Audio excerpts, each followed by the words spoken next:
81वां दिन। पुराने अहदनामा में से आज की तिलावत गिनती की किताब उसका 13वां बाब 26वीं आयत से लेकर 14वें बाब की 45वीं आयत तक। और वो चले और मूसा और हारून और बनी इसराइल की सारी जमात के पास दश्त फारान के कादिस में आए और उनको और सारी जमात को सब कैफियत सुनाई और उस मुल्क का फल उनको दिखाया।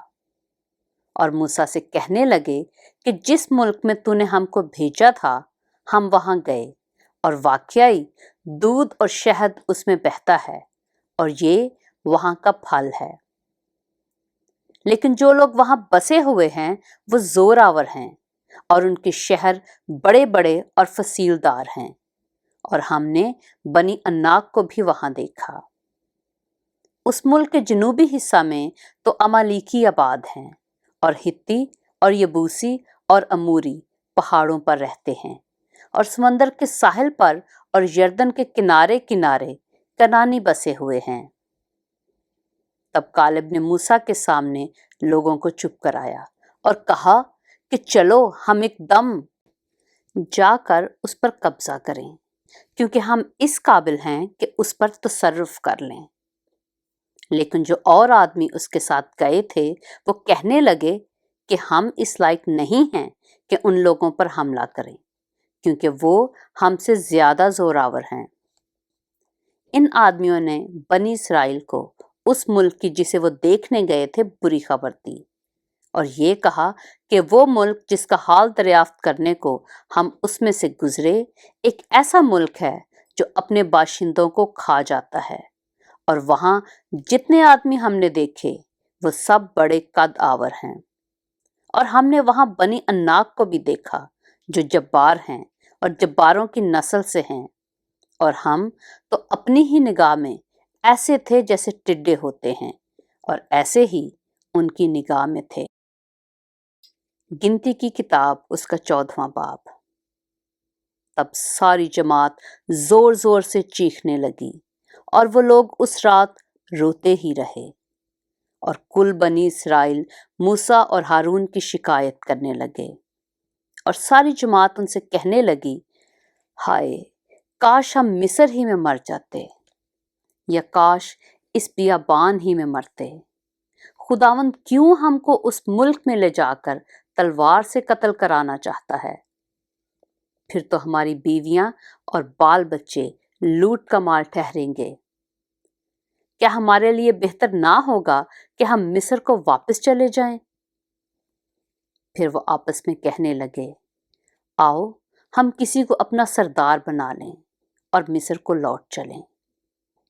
तब मूसा और हारून बनी इसराइल की सारी जमात के सामने ऊंधे मुंह हो गए। और नून का बेटा यशुआ और युफना का बेटा कालेब जो उस मुल्क का हाल दरियाफ्त करने वालों में से थे अपने अपने कपड़े फाड़कर बनी इसराइल की सारी जमात से कहने लगे कि वो मुल्क जिसका हाल दरियाफ्त करने को हम उसमें से गुजरे निहायत अच्छा मुल्क है। अगर खुदा हमसे राजी रहे तो वो हमको उस मुल्क में पहुंचाएगा और वही मुल्क जिसमें दूध और शहद बहता है हमको देगा। फक्त इतना हो कि तुम खुदावन से बगावत ना करो और ना उस मुल्क के लोगों से डरो।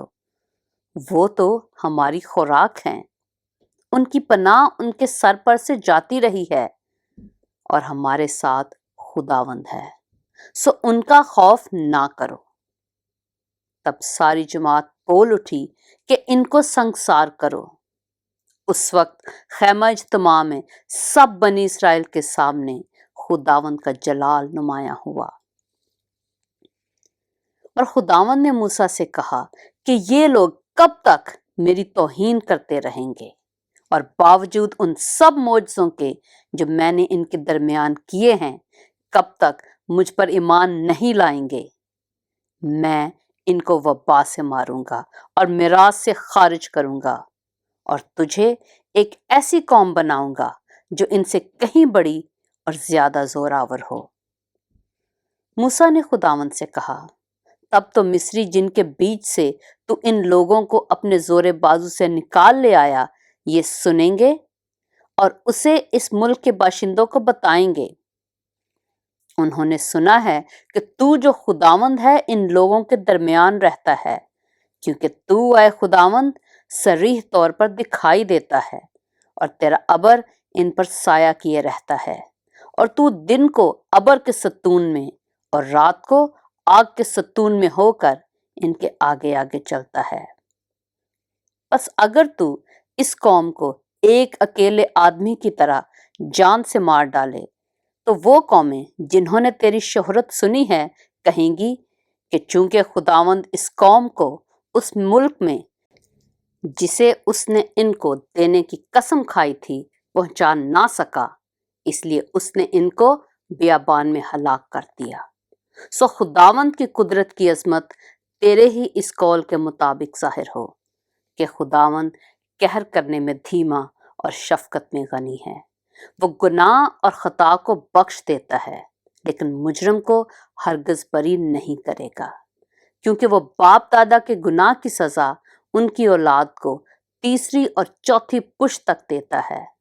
سو تو اپنی رحمت کی فراوانی سے اس امت کا گناہ جیسے تو مصر سے لے کر یہاں تک ان لوگوں کو معاف کرتا رہا ہے اب بھی معاف کر دے۔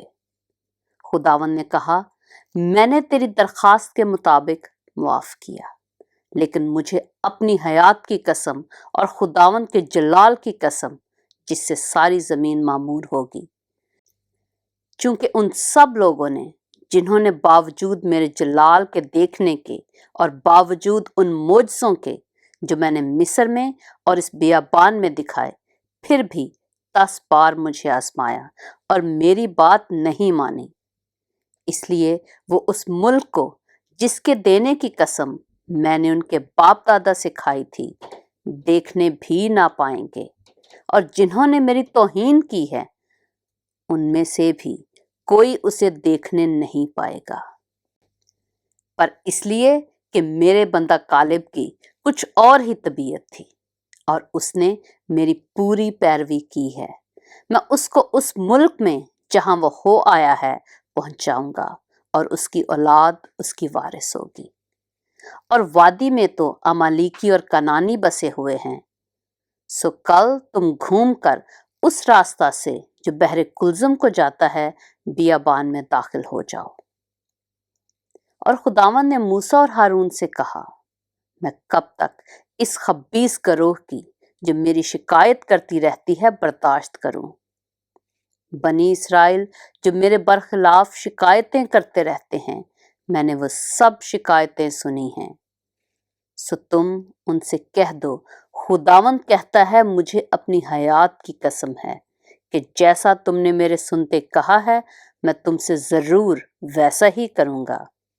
تمہاری لاشیں اسی بیابان میں پڑی رہیں گی اور تمہاری ساری تعداد میں سے یعنی 20 برس سے لے کر اس سے اوپر کی عمر کے تم سب جتنے گنے گئے اور مجھ پر شکایت کرتے رہے، ان میں سے کوئی اس ملک میں جس کی بابت میں نے قسم کھائی تھی کہ تم کو وہاں بساؤں گا جانے نہ پائے گا، سوائے یفنا کے بیٹے کالب اور نون کے بیٹے یشوا کے۔ اور تمہارے بال بچے جن کی بابت تم نے یہ کہا کہ وہ تو لوٹ کا مال ٹھہریں گے، ان کو میں وہاں پہنچاؤں گا، اور جس ملک کو تم نے حقیر جانا وہ اس کی حقیقت پہچانیں گے۔ اور تمہارا یہ حال ہوگا کہ تمہاری لاشیں اسی بیابان میں پڑی رہیں گی، اور تمہارے لڑکے بالے 40 برس تک بیابان میں آوارہ پھرتے اور تمہاری زنا کاریوں کا پھل پاتے رہیں گے، جب تک کہ تمہاری لاشیں بیابان میں گل نہ جائیں۔ ان 40 دنوں کے حساب سے جن میں تم اس ملک کا حال دریافت کرتے رہے تھے، اب دن پیچھے ایک برس یعنی 40 برس تک تم اپنے گناہوں کا پھل پاتے رہو گے، تب تم میرے مخالف ہو جانے کو سمجھو گے۔ میں خداوند یہ کہہ چکا ہوں کہ میں اس پوری خبیث گروہ سے جو میری مخالفت پر متفق ہے قطعی ایسا ہی کروں گا۔ ان کا خاتمہ इसी बियाबान में होगा और वो यहीं मरेंगे। और जिन आदमियों को मूसा ने मुल्क का हाल दरियाफ्त करने को भेजा था, जिन्होंने लौटकर उस मुल्क की ऐसी बुरी खबर सुनाई थी जिससे सारी जमात मूसा पर कुड़कुड़ाने लगी थी, सो वो आदमी जिन्होंने मुल्क की बुरी खबर दी थी, खुदावंद के सामने वबा से मर गए। पर जो आदमी उस मुल्क का हाल दरियाफ्त करने गए थे, उनमें से नून का बेटा यशुआ और युफना का बेटा कालेब दोनों जीते बचे रहे। और मूसा ने ये बातें सब बनी इसराइल से कहीं।